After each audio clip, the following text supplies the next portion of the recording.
Malhamah Kubra, peperangan besar antara kaum muslimin dengan orang-orang Nasrani. Yang ini disebutkan panjang lebar dalam hadis Bukhari lebih dari 3 lembar kalau tidak salah. Hadis ini berbunyi, kata Nabi SAW, kalian akan bersatu dengan Bani Asfar. Bani Asfar ini sebenarnya lebih tepatnya orang-orang Rum, ya, orang-orang Nasrani.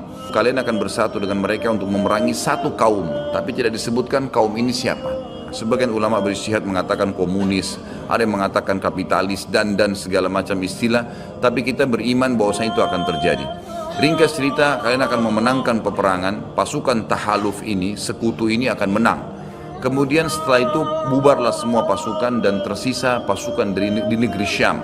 Dan dari hadis ini juga ulama sekarang mengatakan kasus Syria ini akan berakhir dengan sendirinya, karena memang hadis ini menjelaskan adanya ketentraman di negeri Syam, ya, sebelum terjadi tanda-tanda kiamat besar. Pada saat itu pasukan muslimin sedang pulang ke negeri Syam bersama dengan pasukan Bani Asfar ini yang dikatakan dari bangsa Romawi. Kemudian mereka mengangkat bendera salib sambil mengayunkan dan mengatakan, kamilah yang telah memenangkan peperangan ini, kekuatan Nasrani. Maka yang muslim sempat mengatakan, ini kan kita sekutu, bagaimana caranya kalian mengaku memenangkan sendiri? Terjadi cekcok di antara mereka. Lalu kata Nabi SAW, akhirnya segelintir muslimin yang ada di situ Allah karuniakan mereka mati syahid, terbunuh semua. Lalu hari kedua beberapa muslimin bersatu untuk berperang dan mereka juga dikaruniakan Allah mati syahid. Hari ketiga berkumpul lagi muslimin, maka akhirnya hari ketiga pun mereka diikram oleh Allah, dikaruniakan mati syahid. Nanti hari keempat barulah berkumpul seluruh muslimin dari seluruh penjuru bumi. Lalu terjadilah perang besar antara kalian dengan Bani Ahmar dan mereka dibawa naungan 80 bendera. Sebagian ulama hadis mengatakan mereka dibawa 80 negara. Jadi perang besar-besaran. Dalam kegiatan orang-orang Nasrani di sebagian pastor dan pendeta, mereka menamakan akan terjadi nanti perang salib besar, puncak daripada penentuan siapa yang menang dan siapa yang kalah. Kita sebagai orang muslim bukan sedang memicu emosi untuk mempersiapkan diri, tapi memang ini hadis Nabi SAW, wahyu yang menyampaikan kita akan berperang melawan mereka, dan ini perang besar-besaran seluruh dunia akan terjadi.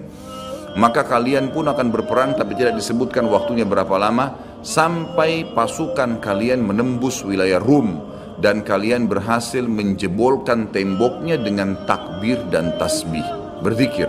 Dan tembok ini sebagian ulama mengatakan adalah Vatikan, karena memang satu-satunya markas orang-orang Nasrani yang menggunakan pintu gerbang. Kalau dibuka dianggap ada sebuah keputusan penting, kalau ditutup berarti sudah segala macam, ya, yang mereka kultuskan sekarang. Temboknya itu akan rubuh dengan takbirnya muslimin. Sebagian ulama hadis mengatakan karena banyaknya jumlah pasukan sampai akhirnya suara mereka begitu bergemuruh dan akhirnya meruntuhkan tembok itu.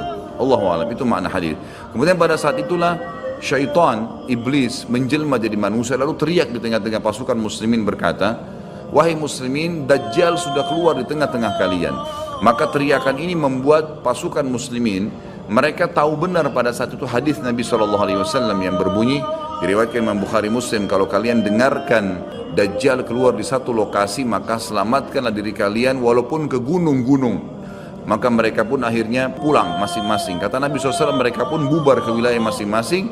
Pada saat mereka tiba di wilayahnya, ternyata Dajjal tidak ada. Itu berita dusta. Dan pada saat itulah Dajjal keluar. Dan Dajjal adalah tanda-tanda kiamat besar yang pertama.